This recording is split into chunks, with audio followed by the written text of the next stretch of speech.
आज का हमारा टॉपिक है आ, कि फ्रिंज बेनिफिट्स। हमारे पास जो हमने कंटिन्यू किया हुआ था, ठीक है, लास्ट वीक में, जिसमें हमने जो है कहा था कि फ्रिंज बेनिफिट्स हमारे पास इनडायरेक्ट जो है बेनिफिट्स होते हैं जो हम अपने एम्प्लॉयज को प्रोवाइड करते हैं। तो उसके आज हमने देखनी है कि हम उसको जो है किस बेसिस पे क्लासिफिकेशन उसकी करते हैं, और उसके बाद हम उसके कुछ टाइप्स देखेंगे, और फिर हम देखेंगे कि हमारे पास कुछ प्रिंसिपल्स हैं फ्रिंज बेनिफिट्स के, जो है हम जो एम्प्लॉय को प्रोवाइड करते हैं, तो उनको देखना है। तो पहली चीज जो हमारे पास इंपॉर्टेंट है वो हमने देखनी है, वो है कि टाइप्स ऑफ फ्रिंज बेनिफिट्स, या उसको हम कहते हैं कि basis classification of fringe benefits. कि हम कुछ बेसिस पे हम क्या करते हैं कि उसको कैटेगराइज करते हैं, जो है उसकी स्प्लिट करते हैं कि हम अपने एम्प्लॉयज को किस तरीके से बेनिफिट्स प्रोवाइड करेंगे। तो हमने जो है इनिशियली दो चीजों का जिक्र किया था। हमने कहा था कि एक जो है आपके पास स्टैट्यूटरी हो जाती है, एक आपके पास वॉलेंट्री हो जाती है। स्टैट्यूटरी हमने कहा था कि आपके पास मैंडेटेड होती है। क्यों मैंडेटेड होती है? क्योंकि गवर्नमेंट ने आपको बाउंड किया है, गवर्नमेंट ने आपको कहा हुआ है कि आपने ये बेनिफिट्स प्रोवाइड करने हैं। तो अब आप मजबूर हैं, आपको ये सारे के सारे बेनिफिट्स देने होंगे। जैसे गवर्नमेंट ऑर्गेनाइजेशन है तो गवर्नमेंट ऑर्गेनाइजेशन में पेंशन इंपॉर्टेंट है, ठीक है, हेल्थ इंश्योरेंस आपको दी जाती है, लाइफ इंश्योरेंस, और ये डिफरेंट किस्म की जो पॉलिसीज आपको गवर्नमेंट बाउंड करती है। अगर आप अमेरिकन सोसाइटी में देखें तो वहां पे क्या होता है कि वहां पे जो है बाउंड होते हैं आप, कि आपने इंश्योरेंस देनी होती है, हेल्थ इंश्योरेंस अपने एम्प्लॉयज को देनी होती है, ठीक है। तो अब आप पे मैंडेटरी है। वॉलेंट्री जैसे हमने कहा था कि आप क्या कर रहे हो कि पेंशन तो दे रहे हो, लेकिन घर अब वॉलेंट्री है। आपकी ऑर्गेनाइजेशन आपको जो है घर प्रोवाइड करती है या रेंट अलाउंस प्रोवाइड करती है, तो अब ये वो जो है अपनी मर्जी से प्रोवाइड। तो ये चीज इन्होंने यहाँ पे जिक्र किया, कहते हैं कि mandatory benefits include social securities and employees welfare. Optional benefits include health insurance, life insurance, retirement plan, leave, welfare, recreational plans. कि आप क्या करते हो कि जितने भी आपके पास सोशल सिक्योरिटी होगी, जैसे हमने कहा था कि मैटरनिटी लीव हो गया, पे जो है आपके पास क्या हो जाता है कि जी विद पे लीव हो जाती है। तो इस किस्म की जो बेनिफिट्स हो जाते हैं, आप एम्प्लॉय की बेनिफिट लीव के वेलफेयर के लिए काम करते हो या सोशल सिक्योरिटी के लिए काम करते हो, वो मैंडेटेड हो जाती है। ऑप्शनल अब आप पे डिपेंड करते हैं कि आप उसको हेल्थ इंश्योरेंस देते हो या लाइफ इंश्योरेंस देते हो, रिटायरमेंट के क्या प्लान्स प्रोवाइड करते हो, उनको लीव जो है जॉब स्टडी लीव देते हो या कौन सी लीव प्रोवाइड करते हो, ठीक है, या उसके रिक्रिएशनल प्लान्स जो है प्रोवाइड करते हो। तो इन दो चीजों पे हम इसको स्प्लिट करते हैं। फिर कहता है आपके पास कि जी अकाउंटिंग पर्पस क्लासिफिकेशन, ठीक है, कि हम क्या करते हैं कि कुछ चीज़ों को जो है अकाउंटिंग पर्पस के लिए जो है हम उसको क्लासिफाई करते हैं, क्योंकि हम क्लासिफिकेशन उसकी पढ़ रहे हैं। तो हम उसमें देख रहे हैं कि आपके पास जो है एक अकाउंटिंग पर्पस क्लासिफिकेशन क्या है। कहते हैं कि payment for the time on the job, it includes over time payment and cost of living increases. कि आप क्या करते हो कि एम्प्लॉयज को जो है जहाँ पे ऑर्गेनाइजेशन में रुकने के लिए, उसको जो है उससे काम लेने के लिए क्या करते हैं, उसको एक्स्ट्रा पे करते हैं। उस एक्स्ट्रा पे करने को हम जो है ओवर टाइम कहते हैं। ओवर टाइम पेमेंट्स के जरिए से उसकी लाइफ बेहतर हो जाती है। अब आपने उसको चॉइस दी, आपने उसको बाउंड नहीं किया। आपने उसको कहा हुआ है कि जी अगर आप जो है क्या करते हो कि एक्स्ट्रा काम करोगे, लेट से 9 to 5 आपके वर्किंग आवर्स हैं, तो अब आप आज के जो है नाइट शिफ्ट में काम करना चाहते हो, जितने घंटे आप काम करोगे उसका आपको एक्स्ट्रा बेनिफिट मिलेगा।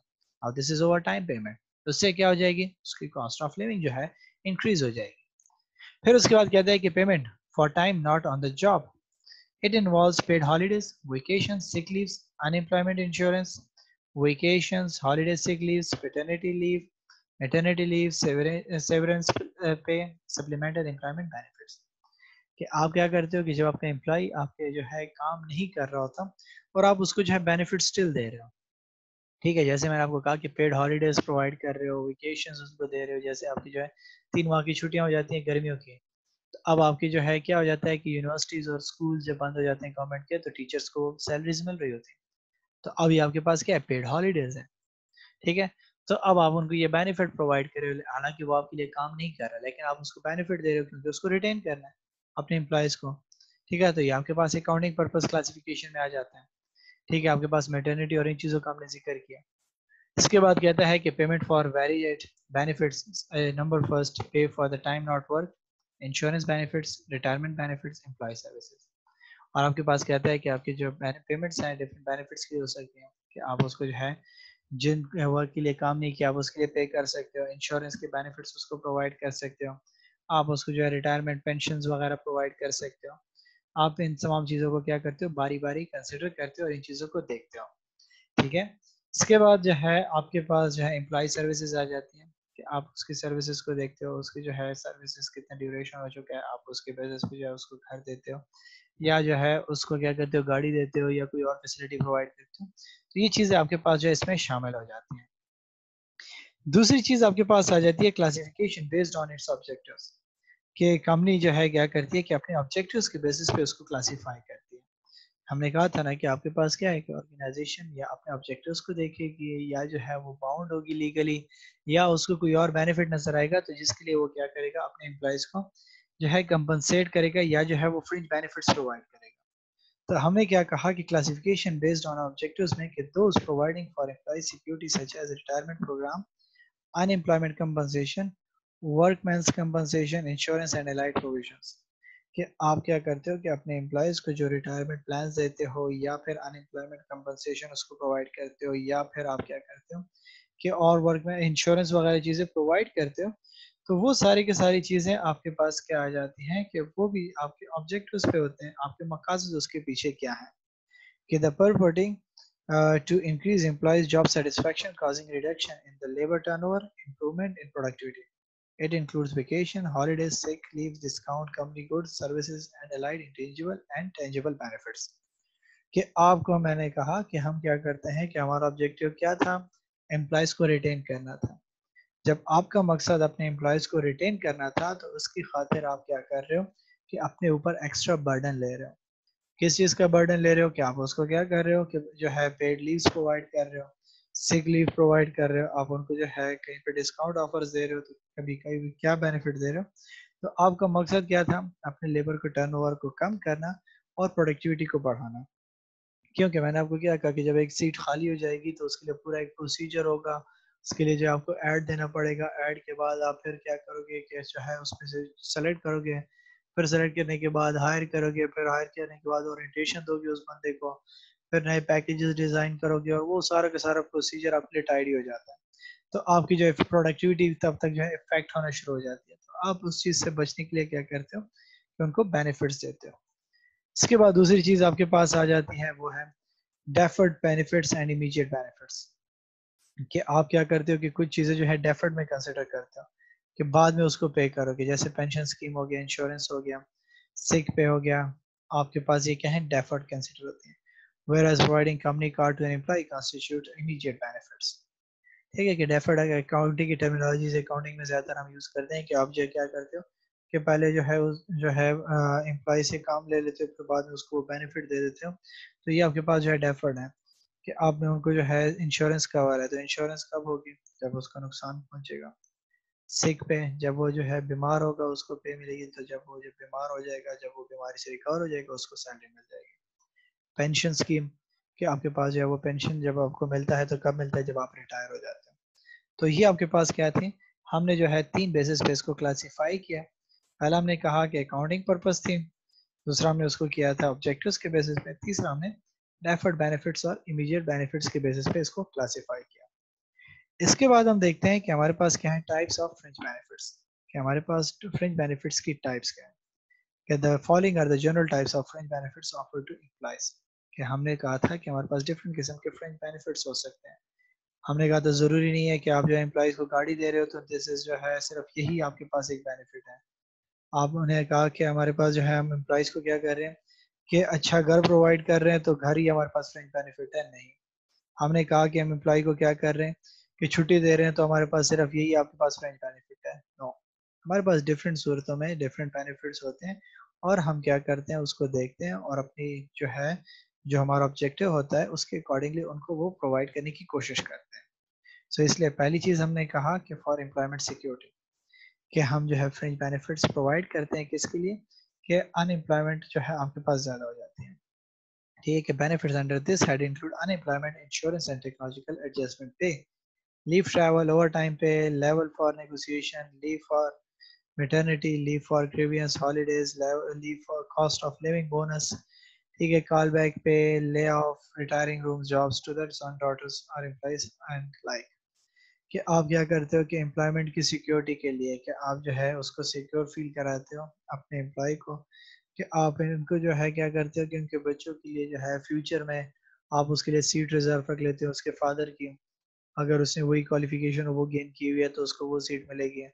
आप उसको जो है क्या कर देते हो कि बोनस दे देते हो, आप उसको जो है पेड लीव्स दे देते हो, आप उसको जो है क्या कर देते हो कि जो है ट्रैवलिंग अलाउंस वगैरह प्रोवाइड कर देते हो, जिससे क्या हो जाता है कि उनको जो है एम्प्लॉयमेंट सिक्योरिटी मिल जाती है। दूसरी बात आप क्या कर रहे थे कि फॉर हेल्थ प्रोटेक्शन, ठीक है, कि आप जो है क्या कर सकते हो कि हेल्थ प्रोटेक्शन के लिए दे सकते हो फ्रिंज बेनिफिट्स।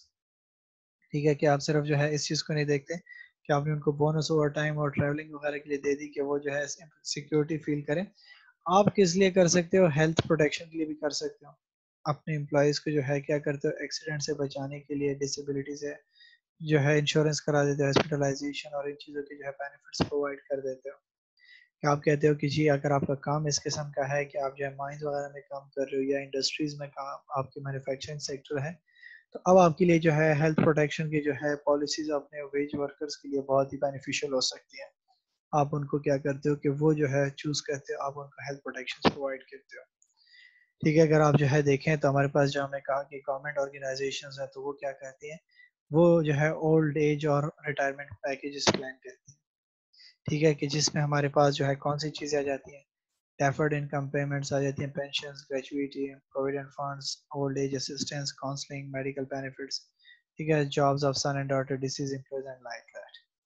कि आपके पास अगर आप जो है ओल्ड एज या रिटायरमेंट का जिक्र करते हो तो आप उसमें क्या कर सकते हो कि अपने एम्प्लॉयज़ को जो है डेफर्ड इनकम्स दे सकते हो, ठीक हो गया, उनको जो है रिटायरमेंट प्लान्स दे सकते हो, उनको पेंशन वगैरह प्रोवाइड कर सकते हो, या जो उनके बच्चों को जो है अपने जो फादर के डेथ पे जो है वो सीट्स वगैरह दे सकते हो। तो आपके पास ये बेनिफिट्स आ सकते हैं। नेक्स्ट आपके पास आ जाता है कि for personal identification, participation and simulation, कि आप जो है अपने पर्सनल को आइडेंटिफिकेशन करने के लिए या उसके पार्टिसिपेशन को बढ़ाने के लिए या जो है उसको स्टिमुलेट करने के लिए क्या करते हो कि जो है बेनिफिट्स प्रोवाइड करते हो, जिसमें आपके पास क्या आ जाती है, एनिवर्सरी पे उसको अवार्ड देते हो, अटेंडेंस पे बोनस दे दिया, लेट से जो है आप उसको कहते हो कि most regular employ of the year, के best performing employ of the year. ठीक है, आप उसको क्या करते हो, cooperative credit societies, educational facility, beauty parlour services, housing, income tax, counselling और इस किस्म के जो है बेनिफिट्स आप प्रोवाइड करना चाहते हो अपने एम्प्लॉयज़ को, कि वो जो है थोड़ा सा सेंस ऑफ जो है अटैचमेंट ऑर्गेनाइजेशन के साथ फील करें। फिर आप उसको जो है देखें तो उसमें नेक्स्ट पॉइंट हमारे पास आ जाता है, टाइप आ जाती है एम्प्लॉयज सिक्योरिटी, कि आप क्या करते हो कि physical and job security to employ should also be provided with view to promoting security to the employees and his family members. कि हमारे यहाँ क्या होता है कि गवर्नमेंट जॉब के पीछे लोग क्यों भागते हैं, कि वो सेंस ऑफ सिक्योरिटी चाहते हैं। तो आप अपने एम्प्लॉयज को सेंस ऑफ सिक्योरिटी देते हो। ठीक है, किस तरीके से देते हो कि आप उनको जो है एक खास अरसे तक के लिए जो है हायर कर लेते हो, जो बेनिफिट्स प्रोवाइड करते हो। ठीक है, आप उनको जो है सैलरी देते हो या जो है पेज पे रख लेते हो। कहते हैं कि to the benefits of confirmation of employees on job creates a sense of job security. Further a minimum and continuous wage or salary gives a sense of security to the life. ठीक है, कि आपको जो है एक खास salary मिल रही होती है तो आप जो है सेंस ऑफ सिक्योरिटी फील कर रहे हो। अगर आप जो है रोजाना मजदूरी पे जाते हो, आपको ऑर्गेनाइजेशन के लिए काम कर, जैसे मैंने आपको कहा कि एक बंदा जो है ठेकेदार के साथ काम कर रहा है वो मजदूर, तो अब उसके पास सेंस ऑफ सिक्योरिटी होगी कि जी मैं ठेकेदार के साथ काम कर रहा हूँ तो मुझे जो है आज मजदूरी मिलेगी। तो इसलिए भी जो है कि इस तरीके से भी आप उसको डिजाइन कर सकते हो। इसके बाद आपके पास आ जाता है रिट्रेंचमेंट कंपनसेशन। ठीक है, रिटेंशन कंपनसेशन में इन्होंने क्या कहा हुआ है, कहता है कि जी the industrial disputes act 1947 provides for the payment of compensation in case of lay off and retrenchment. ठीक है, कि रिट्रेंचमेंट के लिए भी आप क्या करते हो कि आप क्या करते हो कि अपने एम्प्लॉयज को क्या करते हो कि बेनिफिट्स प्रोवाइड करते हो। ठीक है, आप जो है उनको किस तरीके से जो है बेनिफिट कंपनसेट करते हो जब आपके पास क्या हो जाता है कि कोई ना कोई इशू आ जाता है। ठीक है, कि आप जो है कि आप उसको जो है एम्प्लॉय को निकाल देते हो किसी खास वजह से या कोई और इस वजह से आप उसको हटा देते हो, जिसको अगर हम सिंपली रिट्रेंचमेंट कंपनसेशन कहें तो कहा जाता है कि आप क्या करते हो कि termination of employ by an employer for reason other than punishment meted out by disciplinary action, कि आप किसी भी वजह से अपने एम्प्लॉय को निकाल देते हो। ठीक है, अब उसकी कोई भी वजह हो सकती है, आप जो है विदाउट एनी रीजन अपने एम्प्लॉय को निकाल लेते हो, उसकी कोई गलती वगैरह नहीं थी, लेकिन डीआरडी कोई डिसिप्लिनरी एक्शन की वजह से नहीं कर रहे थे, बल्कि कोई और रीजन थी जिसकी वजह से आपने उसको निकाल दिया, तो इसलिए हमारे पास जो है इंडस्ट्रियल एक्ट जो है डिस्प्यूट एक्ट 1947 है, इसके बारे में जो है आपको ले ऑफ्स और रिट्रेंचमेंट के बारे में बताया हुआ है। कहता है कि the non seasonal industrial establishments employing 50 or more workers have to give 1 month's notice or 1 month wages to all workers who are retrenched after 1 year's continuous service। कि अगर आपके पास जो है नॉन सीजनल इंडस्ट्री एस्टेब्लिशमेंट थी, हो गया, तो अब आपके पास वहाँ पे जाकर 50 से ज़्यादा जो है वर्कर्स काम कर रहे हैं, तो ऑर्गेनाइजेशन अगर वो बंद हो रही है या वो जो है अपने आप को रोक रही है, तो वो क्या करेगी कि वो जो अपने एम्प्लॉयज़ को फैसिलिटेट करेगी, 1 मंथ जो है उनको नोटिस देगी, ठीक है, कि जी आपके पास जो है आपकी जो है जॉब खत्म हो रही है, तो आप उनको 1 मंथ नोटिस दो या उनको 1 मंथ की सैलरी दे दो कि जी आपकी ये एडवांस सैलरी है, आप ये ले लो, हम आपको जो है क्या करें ऑर्गेनाइजेशन से जो है फारिग कर रहे हैं, हम आपको निकाल रहे हैं क्योंकि ऑर्गेनाइजेशन क्लोज हो रही है या कोई और रीजन हो सकती है। The compensation is paid at the rate of 15 days wage for every completed year of service with a minimum of 45 days wage in a year. Workers are eligible for compensation as stated above in the case of closing down of undertakings. ठीक है, कि आपके पास क्या जाता है कि compensation आप उसको जब पे करोगे तो 15 डेज आपके पास फॉर एवरी कंप्लीटेड ईयर, कि अगर आपके पास जितने साल उसने काम किया हुआ था उस हिसाब से 15 दिन के आप उसको पेमेंट्स करोगे। तो आपके पास सिचुएशंस हो सकती है, ऑर्गेनाइजेशन आपके पास जो है बंद हो सकती है, कभी जो है क्या हो सकता है कि आपके पास जो है कि आप जो है गोल्डन हैंडशेक का जैसे हमने जिक्र किया था कि आप जो है उसको क्या कहते हो कि गोल्डन हैंडशेक प्रोवाइड करके उसको जो है फारिग कर सकते हो, तो अब आप उसके बेसिस पे क्या करो कि जितने अरसे उसने सर्विसेज दी थी आप उसके बेसिस पे उसको पेमेंट कर रहे हो और उसको फ्री कर दोगे। इसके बाद आपके पास आ जाता है कि ले ऑफ कंपनसेशन। ठीक है, कि आप क्या कर रहे थे कि आपके एम्प्लॉय जो आपके से जा रहा होता है तो आप उसके कंपनसेट करते हो। कहते हैं कि इन case of lay of employees are entitled to layoff compensation at the rate of 50% of total of the basic wage and DNS allowance for the period of their layoff except for weekly holidays. Layoff compensation can normally paid up to 45 days in a year। कि आपके पास क्या हो जाता है कि आप जो है ले ऑफ कंपनसेशन को देखते हो। ठीक है, कि आप जो है एम्प्लॉयज़ के जो है ले ऑफ कंपनसेशन को देखते हो कि मीन्स क्या है, जिसको हम जो है अगर हम देखें तो हमारे पास ले ऑफ कंपनसेशन बेसिकली क्या चीज़ है कि if you lose your job in a lay off, ठीक हो गया, you may be entitled to severance and employment benefits or other forms of compensation, कि जो आपकी कंपनी क्या करेगी आपको जो है क्या करेगी एक्स्ट्रा बेनिफिट्स प्रोवाइड करेगी। आपकी कंपनी जो है आपको एक्स्ट्रा पे करेगी अगर आपको जो है वहाँ से निकाल दिया जाता है, आपको जो है भेज दिया जाता है, तो आप अपने एम्प्लॉयज़ को क्या करोगे उनकी सैलरी का 50% उनको बेनिफिट्स प्रोवाइड करोगे। ठीक है, अगर आप उसको जो है क्या करोगे कि नहीं करोगे, जो है ये चीज़ें प्रोवाइड नहीं करोगे, तो अब हमने क्या कहा था कि आप जो है लीगली इंटाइटल हो गए। ठीक है, तो आप इसके लिए क्या कर सकते हो कि जो है ले ऑफ कंपनसेशन उसको जो है प्रोवाइड करोगे, और कहता है कि किस किस बेसिस पे 50% ऑफ टोटल बेसिक वेज के बेसिस पे होगा, और उनके जो डीएनएस अलाउंस होगा वो भी उसके साथ इंक्लूड होगा। ठीक है, विदाउट जो है आपके पास वीकली हॉलीडेज के, कि आप उसको जो है पे करते हो कि can be paid up to 45 days in year, कि आप उनको 45 दिनों तक जो है उसको वो पे करोगे। इसके बाद आपके पास आ सकता है कि आप उनको हेल्थ फैसिलिटी प्रोवाइड करो, कि employ should be taken care of in order to protect employees against accidents and healthy working condition productivity. ठीक है, कि अब इन्होंने जो है इंडिया के एक्ट के जिक्र किया फैक्ट्री एक्ट का, कि आप जो है क्या करते हो कि जो है अपने एम्प्लॉयज का हेल्थ फैसिलिटी का जिक्र किया हुआ है। जैसे मैंने आपको कहा कि अगर आपका मैन्युफैक्चरिंग सेक्टर है, आपकी ऑर्गेनाइजेशन जो है मैन्युफैक्चरिंग कर रही है, तो मैन्युफैक्चरिंग में क्या होता है मशीन्स और इस पे ज़्यादातर मजदूर काम कर रहे होते हैं, तो वहाँ पे अब आपके लिए प्रॉब्लम बन सकती है कि किसी का हाथ जख्मी हो सकता है, किसी को जो है बीमार हो सकता है, क्योंकि कोई और बीमारी हो सकती है, वहाँ पे जो है केमिकल्स उसमें काम कर रहा है तो उसकी वजह से इफेक्ट हो सकते हैं। अब आप पे जो है हेल्थ फैसिलिटी देना उनके लिए जो है ज़रूरी हो जाता है। सो कहते हैं कि this provision relate to cleanliness, disposal of waste and effluents, ventilation, temperature, dust and fume, artificial humidification, overcrowding, lighting, drinking water, ठीक है, latrine and urinals and spittoons. ठीक है, कि आप जो है उनके लिए क्या करोगे प्रॉपर वॉशरूम्स के सेटअप्स बनाओगे, ड्रिंकिंग वाटर उनके लिए साफ होना चाहिए, उनको जो है ओवर क्राउडेड जगह पे नहीं रखोगे, तो आप उनके जो है क्या करोगे उनकी हेल्थ का ख्याल रखोगे, और इनको जो है डिफरेंट किस्म के एक्ट्स पाकिस्तान में भी जो है मौजूद हैं कि आप किस तरीके से हेल्थ फैसिलिटीज़ प्रोवाइड करोगे।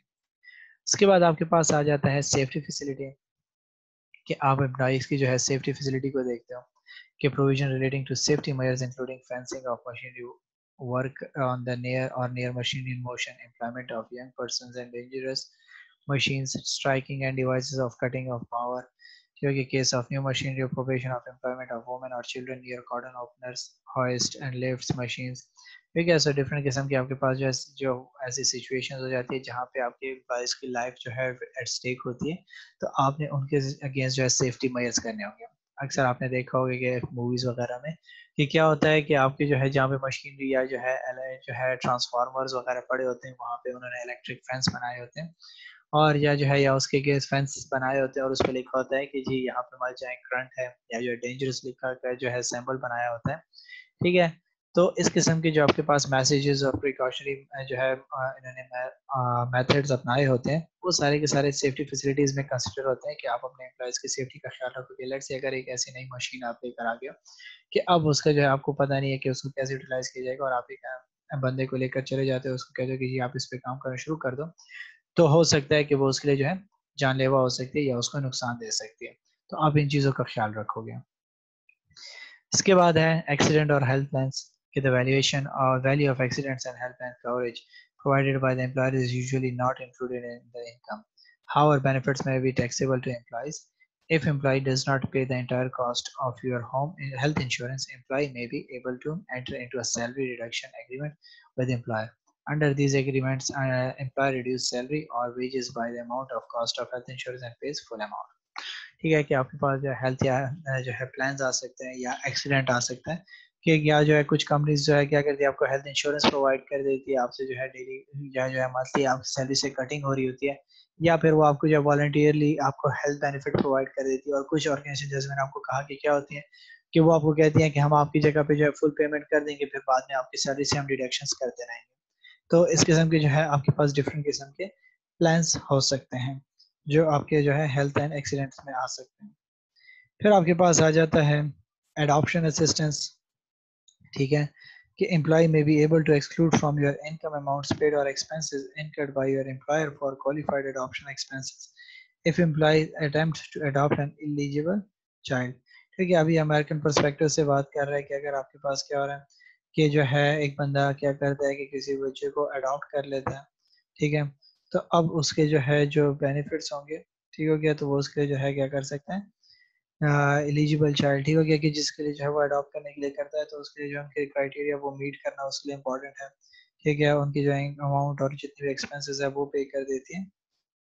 ठीक है, तो वो उससे क्या करेगी कि एम्प्लॉय जो है वो उसमें सारे खर्चे निकाल देगी, कि जितने उसके पास जो है जो बच्चे के एक्सपेंसेस थे। अगर हम देखें तो बाहर कंट्रीज में अक्सर ऐसा ही होता है कि वो क्या करते हैं कि जो है बच्चे को अडॉप्ट कर लेते हैं, तो उनकी जो है गवर्नमेंट उनकी एक्सपेंसेस उठाती है।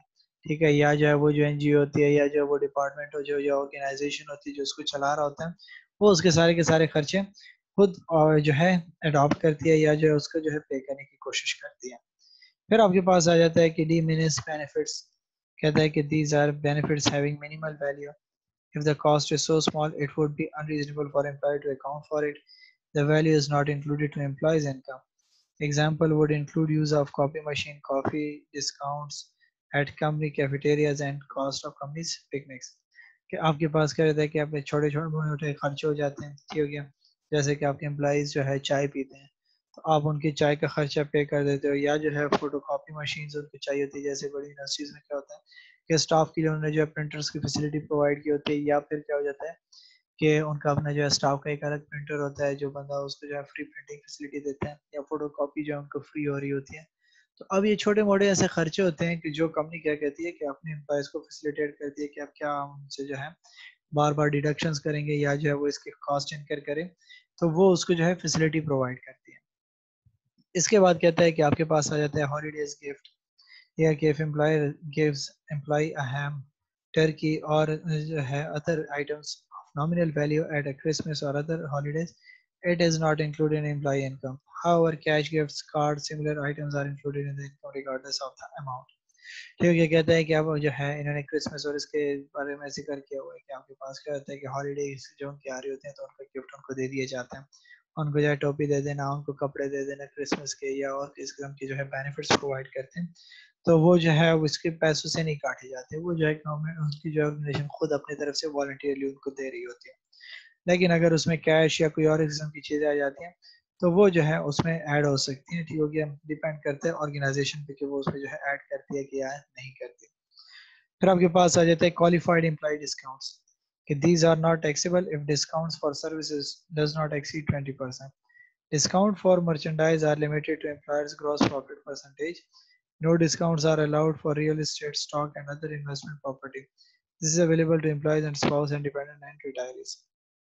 ठीक है कि आप क्या कर रहे थे कि आप जो है क्वालिफाइड एम्प्लॉयज जितने आपके पास होते हैं, ठीक है क्या कि जी these are not taxable, discount for service does not exceed 20%, कि आपके पास जो है ये टैक्सेबल नहीं कंसिडर होता अगर डिस्काउंट आपके पास क्या हो 20% से ज़्यादा ना हो। ठीक हो गया, तो अब आपके पास क्या हो जाता है कि आपके पास जो एम्प्लॉयज के जितने भी आपके जो कहता है कि discounts for merchandise are limited to employees cross profit percentage, कि एम्प्लॉयर्स को जितना क्रॉस प्रॉफिट जो हो जाता है उसमें जितना वो उसको डिस्काउंट देता है, उसको बेनिफिट देता है। कोई बड़ी कंपनी है तो वो अपने जो है उसमें शेयर्स वगैरह में उसको थोड़ा सा बेनिफिट देती है, या आप जो है रियल स्टेट में काम कर रहे हो तो वहाँ पे वो जो है कंपनी बहुत ज़्यादा कमा रही होती है तो वो आपको थोड़ा सा बेनिफिट प्रोवाइड कर देती है। तो आप क्या कर लेते हो कि इन चीज़ों को जो है उसके बेनिफिट्स में कंसिडर कर देते हो। सो कहता है कि ये जो एम्प्लॉयज़ को भी दिया जा सकता है, उसके स्पाउसेस को भी दिया जा सकता है, या डिपेंडेंट्स को दिया जा सकता है। फिर उसके बाद आपको कहता है कि वर्किंग कंडीशन बेनिफिट्स, ठीक है कि आप अपने एम्प्लॉयज़ को जो है क्या कर रहे थे कि वर्किंग कंडीशंस अच्छी जो है दे सकते हो। ठीक है, हमने कहा था कि जी आप जो है सिर्फ यही नहीं कि उसको पैसे वगैरह दे दो, आप उनको क्या कर सकते हो कि उनको जो है और किस्म की भी बेनिफिट्स प्रोवाइड कर सकते हो, जिसमें हमने कहा कि जैसे professional dues paid by the employers और सब्सक्रिप्शंस टू प्रोफेशनल पब्लिकेशंस, ठीक है, and are not included in income, कि आपके पास जो बड़ी यूनिवर्सिटीज जो होती है जो पीएचडी वगैरह कर होते हैं उनकी स्टाफ होती है वहाँ पे जो पब्लिकेशन कर रहे होते हैं तो वो उनसे पैसे नहीं लेती, या जो है कोई इस किस्म की और कोई जो है कंडीशंस होती हैं उनके जो है वहाँ पे जो काम कर रही होती है जो ऑर्गेनाइजेशन को बेनिफिट देती है या उन लोगों को देती है, तो उनके जो है पेमेंट्स गवर्नमेंट उनसे या जो उनकी ऑर्गेनाइजेशन उनसे चार्ज नहीं करती। इसके बाद आ जाता है क्वालिफाइड ट्रांसपोर्टेशन फ्रिंज बेनिफिट्स, ठीक है कि एम्प्लॉयज में भी provide employ transit passes and tokens for parking. ठीक है कि आप अपने एम्प्लॉयज को क्या कर देते हो कि उनको ट्रांसपासेस या जो है उनको टोकन्स वगैरह पे करने की कोशिश करते हो।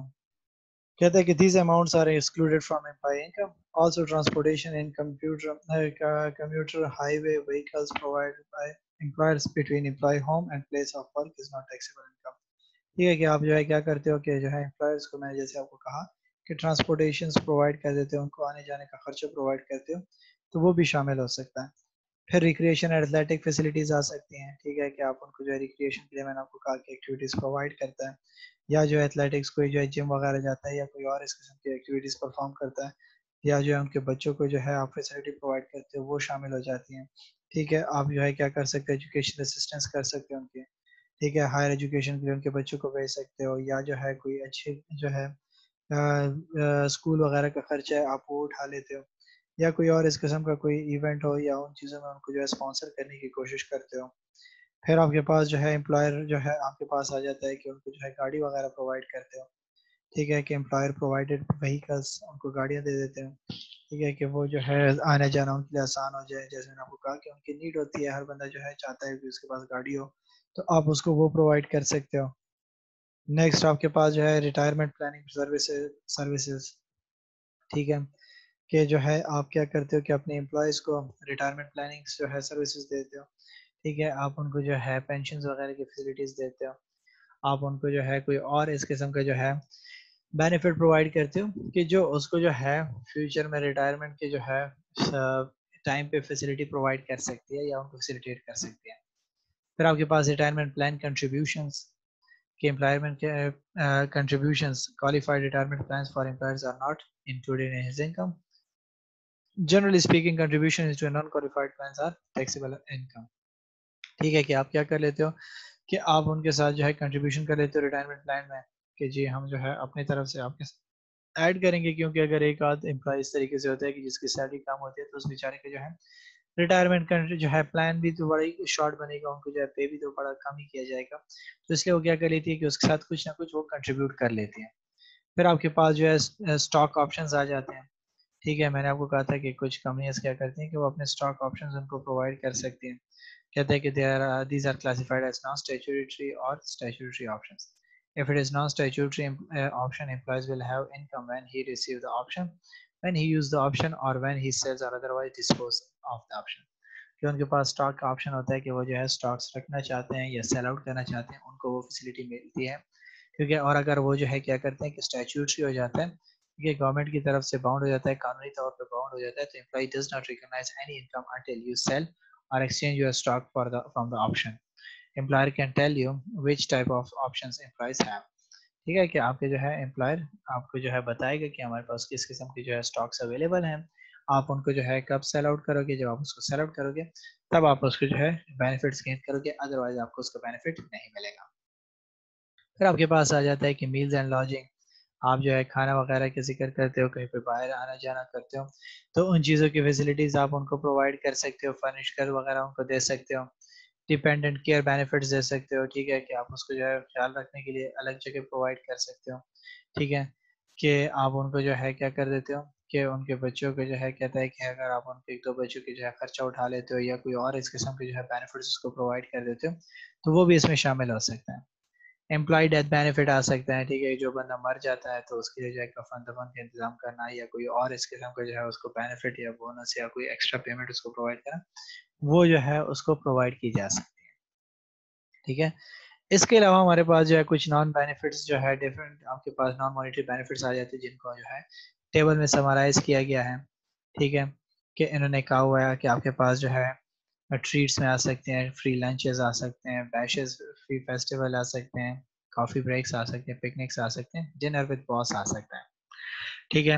आपके पास जो है निक एंड नेक्स आ सकते हैं, डेकोरेटिव आपके पास सकता है, कंपनी की वॉचेस आपको मिल सकती हैं, ब्रूशेस मिल सकती हैं, डायरीज कैलेंडर्स आपके पास पहले क्या होता था कि बड़ी बड़ी कंपनियां जो है अपने एम्प्लॉयज़ को डायरियाँ और बाकी जो है बेनिफिट्स उनको छोटी छोटी चीज़ें तोहफे में देती थी, कैलेंडर्स मिलते थे उनको उनको जो है घड़ियाँ आपके अक्सर लोगों के घरों में लगी होती हैं, वो चीज़ें मिलना, अवार्ड्स आप दे सकते हैं उनको, ठीक है, ट्रॉफी हो गया, सर्टिफिकेट्स हो गए, ये चीज़ें हो सकती हैं।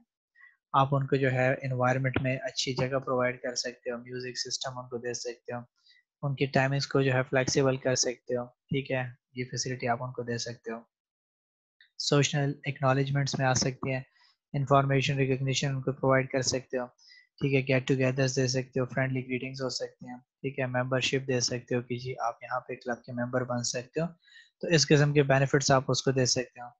आप उनको जो है मूवी टिकट्स दे सकते हो, टोकन्स में अगर हम बात करें तो वेकेशन की ट्रिप्स दे सकते हो, आप उनको जो है कूपन्स दे सकते हो, अर्ली टाइम ऑफ्स दे सकते हो, तो डिफरेंट किस्म के बेनिफिट्स प्रोवाइड कर सकते हो उनको।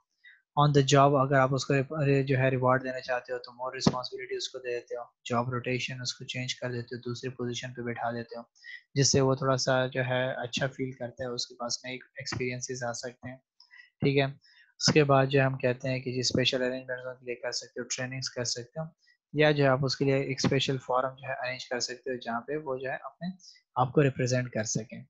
तो ये आपके पास जो है डिफरेंट किस्म की जो है आपके पास जो है नॉन बेनिफिट्स आ सकते हैं, मॉनेटरी रिवार्ड्स आ सकते हैं, जो एम्प्लॉयज के लिए जो है as a source of satisfaction, as a source of जो है बिलोंगिंगनेस प्रोवाइड करती है, ठीक है। और हमारे पास जो है कहता है कि इसके बाद करंट फ्रेंच बेनिफिट प्रैक्टिसेस जो हमारे पास मोस्टली चल रहे होते हैं ऑर्गेनाइजेशंस में, वो क्या है, तो कहता है कि currently 3 main approaches are in voyage in areas of fringe benefits: innovation, flexibility in fringe benefits, harmonization, and try to be attempted। ठीक हो गया कि 3 चीज़ों पे जो है आजकल ज़्यादातर प्रैक्टिस हमारे पास जो है फ्रेंच बेनिफिट्स की हो रही है, जिसमें पहली बात कहता है इनोवेशंस, कि organizations are offering many new types of French benefits to their employees. कोशिश होती है उनके नए से नए तरीके कार जो है वो लेकर आए एम्प्लॉयज को, क्योंकि ज़रूरतें चेंज हो रही हैं, एडवांसमेंट्स आ रही हैं, ठीक है। जैसे अब मोबाइल फ़ोन है, तो कंपनीज क्या करती हैं, अपने एम्प्लॉयज़ को नए मोबाइल फ़ोन प्रोवाइड करती हैं, ठीक है। कुछ कंपनीज जो है उनको बैलेंस प्रोवाइड करती हैं, कुछ कंपनीज जो है उनको कोई और बेनिफिट्स प्रोवाइड करती है।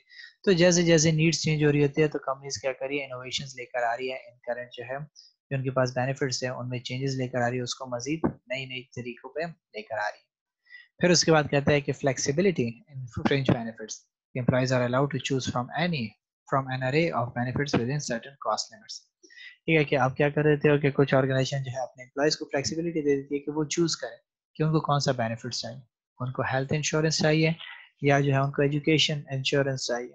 अगर उनको जो है ये नहीं चाहिए तो वो गाड़ी चाहिए या कोई और चीज़ चाहिए, तो उसमें से चॉइसेस आप उसको प्रोवाइड करते हो, वो भी उसी लिमिट के अंदर कि ऑर्गेनाइजेशन की कॉस्ट जितनी वो बेयर कर सकता है, जितनी वो अफोर्ड कर सकता है, आप उसके मुताबिक इन चीज़ों को कंसिडर करते हो और लेकर जाते हो। उसके बाद हमारे पास आ जाता है, कहता है कि harmonization is try to attempt to giving a feeling of equity and fair play to employees, कि आप जो है क्या करते हो, हार्मोनी जो है क्रिएट करने की कोशिश करते हो एम्प्लॉइज के दरमियान, कि वो जो है क्या करते हैं कि अपने आप को जो है सेंस ऑफ, हमने कहा जो बिलोंगिंगनेस का जिक्र किया, कि वो जो है वो फील करे और आपके एम्प्लॉइज, ठीक है, कि वो जो है ऑर्गेनाइजेशन का हिस्सा है, ठीक है, तो वो इसके लिए क्या करते हैं कि जो है ऑर्गेनाइजेशन जो है उसको इक्विटेबल फील कराने के लिए, उनको जो है फेयरली ट्रीट करने के लिए उनको उस तरीके से जो है फैसिलिटेट करती है जैसे आपके एम्प्लॉयज़ जो है चाहते हैं। तो ये हमारे पास जो है कुछ जो है बेनिफिट्स हैं, फ्रिंज बेनिफिट्स थे जिनका हमने जिक्र किया। हमने कहा कि हमारे पास जो है कुछ जो है क्या हो सकते हैं कि फाइनेंशियल हो सकते हैं, कुछ हमारे पास जो है नॉन फाइनेंशियल, हमने कहा तो नॉन फाइनेंशियल को हमने अलग कैटेगराइज कर लिया टेबल में, कि हमारे पास जो है वो कोई भी हो सकते हैं, वो हमारे पास जो है गिफ्ट्स की सूरत में भी हो सकता है, वो जो है हमारे पास क्या हो सकता है कि जो है अवार्ड्स की सूरत में हो सकता है, वो जो है सोशल नॉलेजमेंट के ज़रिए से हो सकता है। तो किसी भी तरीके से जो है ऑर्गेनाइजेशंस जो है अपने फ्रिंज बेनिफिट्स को डिज़ाइन कर सकती है। और हमने कहा कि ये जितने भी फ्रिंज बेनिफिट्स हैं, ये ज़रूरी नहीं है कि ऑर्गेनाइजेशन 100% यही प्रोवाइड करे। ऑर्गेनाइजेशन अपनी जो है अपनी कंपनी की पॉलिसीज़ को देखती है, अपने स्ट्रक्चर्स को देखती है कि वो कौन-सा अफ़ोर्ड कर सकती है, कौन-सा उनके एम्प्लॉयी को बेनिफिट दे सकता है, कौन-सा नहीं दे सकता। क्योंकि मैंने आपको जो है स्टार्ट में भी कहा था कि ज़रूरी नहीं है कि जो चीज़ जो बेनिफिट फ्रिंज बेनिफिट एक एम्प्लॉयी को सैटिस्फाई करती है, उसके लिए जो है सोर्स ऑफ मोटिवेशन हो सकती है, तो वो दूसरे के लिए भी होगी। ठीक है? या जो है एक ऑर्गेनाइजेशन में जिस पे एम्प्लॉइज़ उसके खुश हैं, जिस बेनिफिट के लिए वो खुश हो रहे हैं, तो दूसरी ऑर्गेनाइजेशन में जो है एम्प्लॉइज़ उस बेनिफिट के लिए खुश होंगे। ऐसा नहीं है। वो जो है कुछ और एक्सपेक्ट करते हैं। तो वो अपने जो है जो नीड होगी, जो उनका जो है स्ट्रक्चर होगा, उसको वो क्या करेगी, चेंज करेगी। वो जो है उसमें से अपने डिफरेंट पैकेजेस डिज़ाइन करेगी। हमने क्या कहा था कि कंपनसेशन हमारे पास एक पैकेज डिज़ाइन करना होता है, कि आप अपने एम्प्लॉइज़ को जो है किस किस्म के जो है रिवॉर्ड, बेनिफिट्स और ये चीज़ें प्रोवाइड करोगे। तो इसीलिए हमें जो है वाइज़ली चूज़ करना पड़ता है। और हमने कहा कि हमारे पास जो आजकल जो करंटली जो प्रैक्टिस हो रहे हैं, तो वो क्या करें, वो इनोवेटिव जो है तरीकों की तरफ जा रहे हैं। कि वो जो है रूटीन चीज़ों को छोड़ दो, कि लोग जो है क्या करते हैं कि जी वो चाहते हैं कि जी पक्की नौकरी मेरी हो। लोगों ने पक्की नौकरी को छोड़ दिया, अब वो चाहते हैं कि हमें ज़्यादा से ज़्यादा, बेहतर से बेहतर जो है रिकॉग्निशन मिले, ज़्यादा से ज़्यादा सैलरी मिले। उनके लिए जो है सोर्स ऑफ जो है मोटिवेशन ज़्यादा सैलरी है, उनको हाउस इंश्योरेंस और इन चीज़ों की तरफ ज़्यादा फोकस जा रहा है लोगों का। तो अब वो जो है उसके अकॉर्डिंगली चेंज होंगे। तो कंट्री टू कंट्री ये चीज़ें वैरी करती हैं। जैसे हमने यहाँ पे देखा कि अडॉप्शन और उन चीज़ों का हो गया, तो अभी हमारी कंट्री में नहीं है, ठीक है? जैसे उन्होंने कहा कि डिफरेंट क्रिसमस और इन चीज़ों पे वो करते हैं, तो हमारे मुसलमानों के यहाँ क्या है, ईद का त्योहार होता है, तो ईद पे डिफरेंट जो है गिफ्ट्स वगैरह दिए जाते हैं एम्प्लॉइज़ को, ठीक है? न्यू ईयर आता है, तो न्यू ईयर के जो है कोई सेलिब्रेट करती है जो है बाहर कंट्रीज़, तो वो उसके अकॉर्डिंगली उनको जो है पार्टीज़ और उनके टिकट्स वगैरह प्रोवाइड कर देती हैं। कोई जो एम्प्लॉइज़ को मूवी टिकट्स दे देती हैं।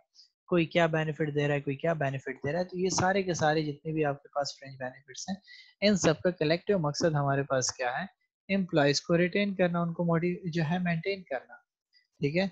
और इन चीज़ों को जो है डिज़ाइन करना और इन चीज़ों को जो है सेलेक्ट करना और अपने एम्प्लॉइज़ के लिए जो है लेकर आना, तो इसके लिए हमारे पास कुछ प्रिंसिपल्स हैं, ठीक है? और इन प्रिंसिपल्स को अंडरस्टैंड करना बहुत इम्पोर्टेंट है, जिसमें हमारे पास क्या कहता है कि the following principle must govern the administration of fringe benefits, कि हमारे पास जो ये जितने भी बेनिफिट्स हैं, इनको गवर्न करने के लिए हमारे पास जो है कुछ ना कुछ फ्रिंज बेनिफिट्स होंगे, ठीक है? और कि हम जो है ऐसे नहीं करेंगे कि जी हर चीज़ हमने अपनी मर्ज़ी से चूज़ कर लिया, बल्कि उसके लिए कुछ असूल हैं, ठीक है? कि उन असूलों की बुनियाद पे आप क्या करोगे कि अपने जो है फ्रिंज बेनिफिट्स को चूज़ करोगे। सो पहली बात क्या कहता है कि benefits and services must be provided to the employees on the basis of a genuine interest in the protection and promotion of their well-being, कि ऑर्गेनाइजेशन जो क्या कर रही है कि अपने एम्प्लॉयज़ को जो फ्रिंज बेनिफिट्स दे रही है, उसका जेन्युइन मकसद क्या हो कि उनकी प्रोटेक्शन हो और उनका वेलफेयर प्रमोट करना हो। ये ना हो कि वो अपने आप को टैक्सेस से बचाए। उनका ये मकसद ना हो कि कानून ने उनको बाउंड किया है तो वो मजबूरी से उनको फैसिलिटीज प्रोवाइड कर रही है। कि लट से गवर्नमेंट ने कह दिया कि अपने एम्प्लॉयज को जो है आप क्या करोगे, वे जो लेबर्स हैं उनको आप टोपी प्रोवाइड करोगे सेफ्टी के लिए, क्योंकि आप कंस्ट्रक्शन के हैं। तो आपने क्या कर दिया, लो क्वालिटी कैप्स जो है उठा ली और उनको प्रोवाइड कर दी। नहीं, अगर आप जो है क्या करोगे कि उनको जो है बेनिफिट देना चाहते हो, उनको प्रोटेक्शन करना चाहते हो, तो जेन्युइनली करोगे। The management should not feel the friends are the thrust upon them, nor should the management feel that they are providing the benefits as a matter of charity.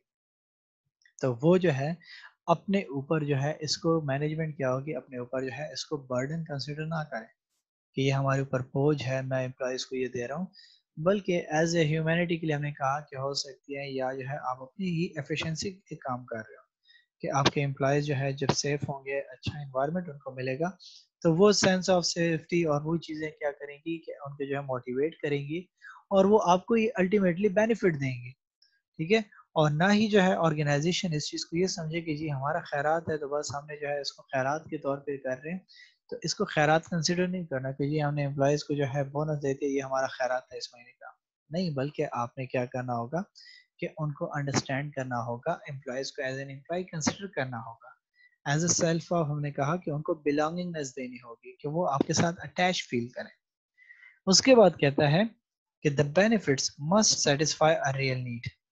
Employee resist or are indifferent to any benefit which is not liked by them. कि employ जो है वो क्या करेंगे कि वो ऐसी चीजें प्रोवाइड करें जो उनको वाकई ही बेनिफिट दे, जो उनकी नीड को सेटिस्फाई करे। जैसे कि अगर हम देखें कि हम कहते हैं कि लेट से जो है ईद आ रही है और वो कहते हैं कि जी हम अपने एम्प्लॉयज को क्या करेंगे, ईद ही देंगे। तो वो अपने लेबर्स को ईद ही दे देते हैं। वो क्या दे रहे हैं, 500-500 रुपए देना शुरू कर दें लेबर्स को। तो अब 500 रुपए से वो मजदूर क्या करेगा। तो आप क्या करो कि वो बेनिफिट्स दो जो उनको वाकई ही बेनिफिट दें, जो उनकी नीड को सेटिस्फाई करें। ठीक है, और कहता है कि अक्सर एम्प्लॉय क्या करते हैं कि वो जो है एम्प्लॉयज रेसिस्ट और indifferent to any benefit which is not like by them.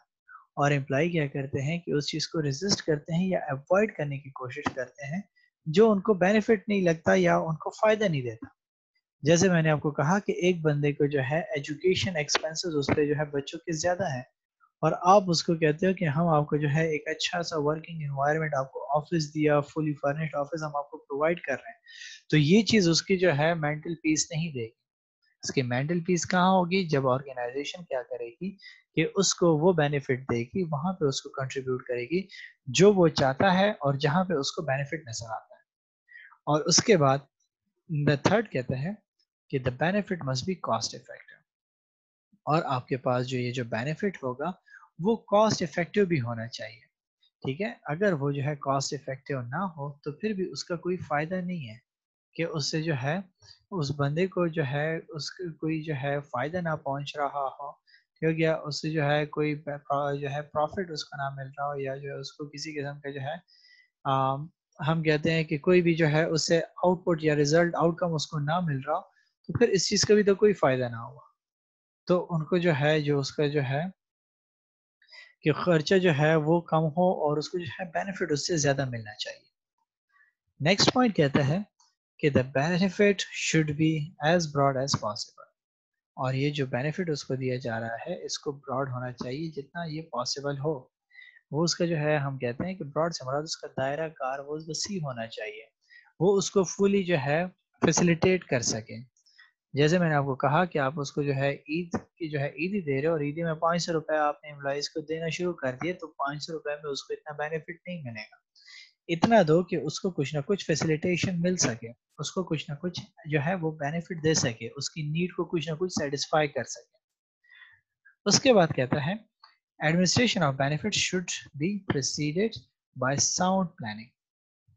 और ये जो बेनिफिट्स जो आप दे रहे हो अपने एम्प्लॉयज को, ये जो है किस तरीके से एडमिनिस्टर होंगी, एक उसके लिए प्रॉपर प्लानिंग होगी। ठीक है, कि एम्प्लॉय को क्या क्या बेनिफिट्स मिलेंगे, किस बेसिस पे मिलेंगे, कब मिलेंगे। आप उनको जो है रिटायरमेंट दे रहे हो, डेफर्ड दे रहे हो, उनको जो है टाइमली दे रहे हो, आप उनको क्या करें इमीडिएट दे रहे हो, जो भी चीज जिस तरीके से दे रहे हो प्रॉपर तरीके के साथ होना चाहिए।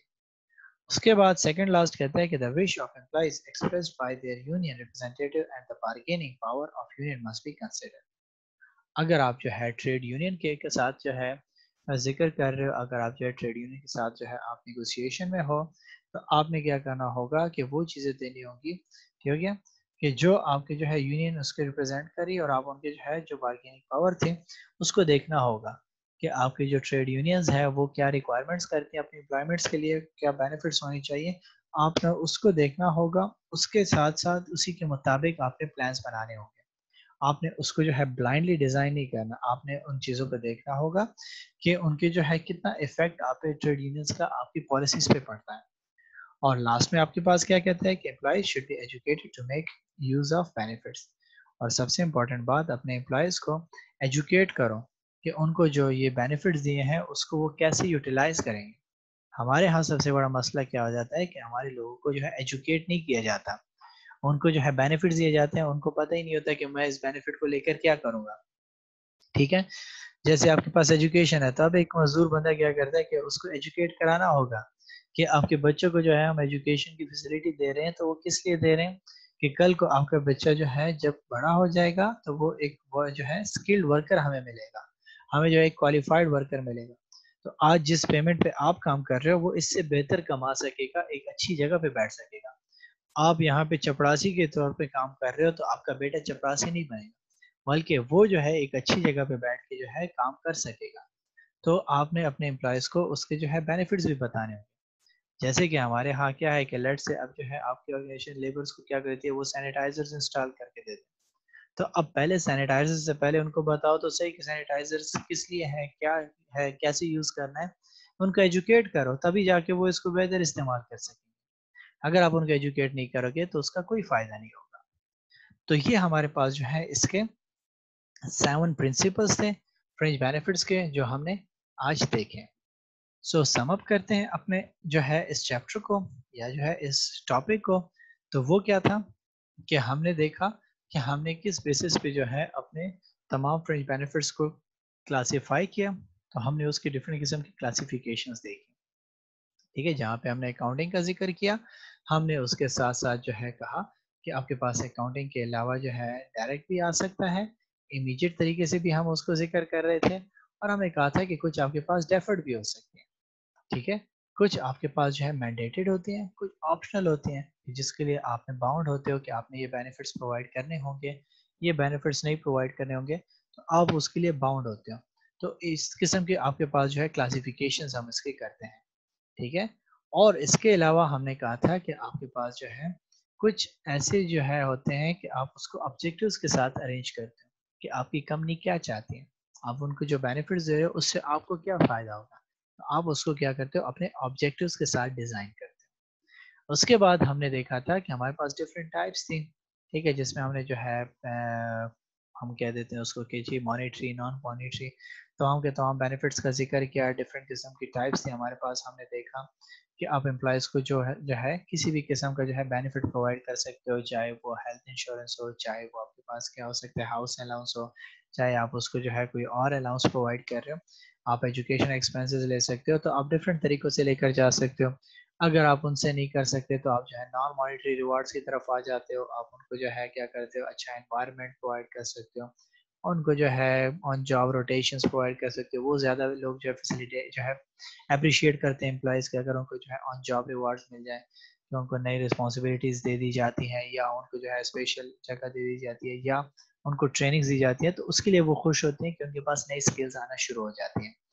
और फिर हमने कहा था कि जो है हमारे पास कुछ रूल्स होते हैं, कुछ असूल होते हैं, कुछ जो है प्रिंसिपल्स होते हैं, जिनको हमें जो है नज़र करना देखना पड़ता है। ठीक हो गया, क्योंकि जब हम उसको फ्रिंज बेनिफिट्स का जिक्र करते हैं तो उसमें हमने बात की थी कि हमें जो है एम्प्लॉयर क्या करेगा कि एम्प्लॉय को जब वो बेनिफिट देगा तो वो जो है उसके इंटरेस्ट के में होना चाहिए, जेन्युइनली उसको जो है बेनिफिट देने की पर्पस के साथ ही होना चाहिए। जस्ट हमने ये नहीं करना कि हम अपने सीएसआर को देखें, हम अपने वेलबींग को देखें, बल्कि अपने एम्प्लॉय के वेलबींग को देख के हम उसके मुताबिक उसको बेनिफिट प्रोवाइड करें।